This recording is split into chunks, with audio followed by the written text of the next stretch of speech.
Revealing the Killer Clown, the terrifying tale of John Wayne Gacy. Welcome to The Most Evil, where we delve into the minds of history's most notorious serial killers. Today we will explore John Wayne Gacy's terrifying life story. He became known as the Killer Clown. Come along as we investigate the lingering effects of his years of terror and solve the mysterious puzzles behind his crimes. Early in his life, John Wayne Gacy experienced a difficult upbringing in Chicago, Illinois, marked by conflicts with his violent father. In spite of this, Gacy continued to present himself as normal, engaging in church and community activities such as the Boy Scouts. But beneath the surface, Gacy struggled with wrath and strong insecurity. He concealed his inner struggle while marrying and starting a family as an adult.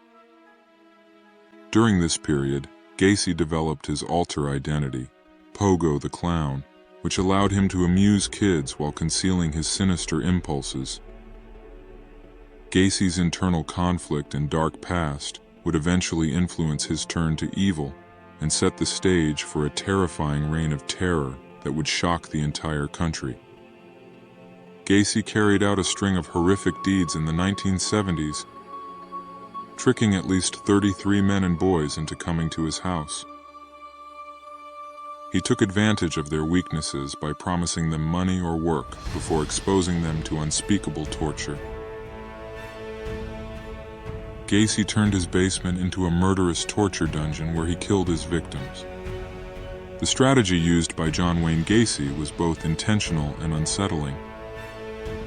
He used his charisma to seem to be a reliable member of the community and entice unsuspecting men and boys to his house with the promise of money or employment. Once inside, Gacy made his victims unconscious with drugs or alcohol before torturing and abusing them for extended periods of time.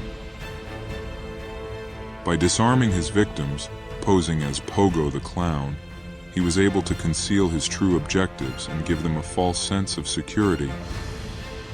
Gacy's inhumane acts of violence were caused by his sadistic nature. Some victims were tortured with improvised tools or killed by suffocation. He turned his basement into a terrifying chamber where he carried out these crimes before getting rid of the bodies. Despite the fact that he made an attempt to hide his tracks, the sheer number of his crimes ultimately resulted in his apprehension and the horrible findings found within his own home. Gacy's methods remain a horrifying example of the depths of human wickedness, and they will continue to plague the country for many years to come. The investigation of Gacy's offenses was thorough and drawn out.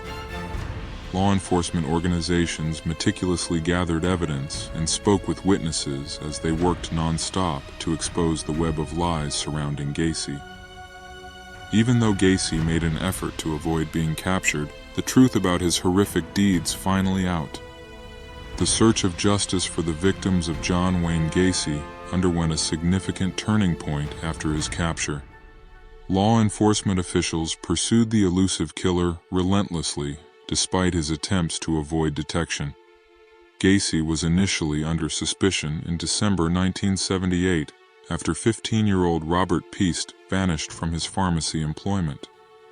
After determining Piest's last known whereabouts, investigators searched Gacy's house. Authorities found some very disturbing evidence throughout the search, including missing persons' belongings and the distinct smell of death coming from Gacy's basement. Subsequent examinations uncovered a crawl space beneath the house that held the shallow graves buried remains of multiple victims. Gacy was captured right away and accused of several murders. Even though he first insisted he was innocent, the evidence against him ended up being too strong.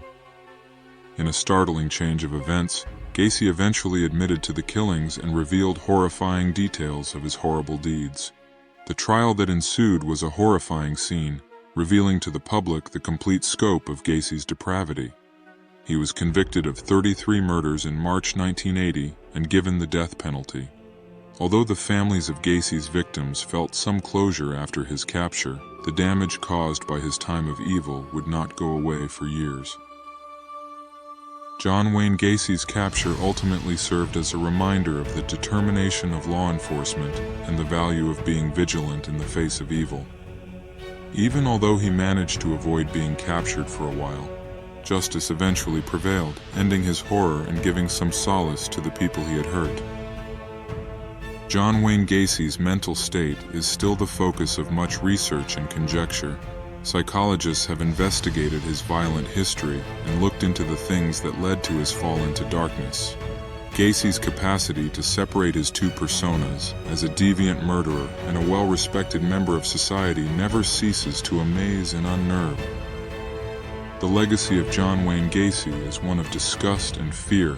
His reputation as the killer clown is an eerie reminder of the crimes he committed on his victims and the dangers of putting your faith in outward looks.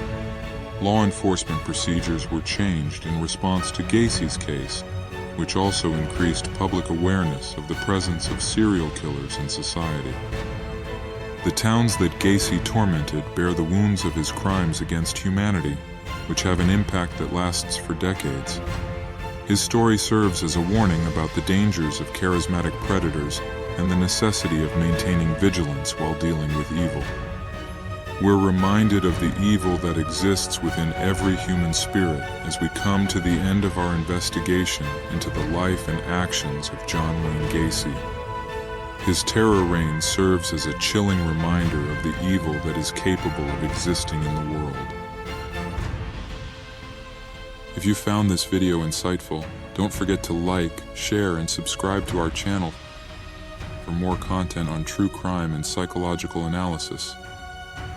Remember to stay vigilant, and until next time, stay safe.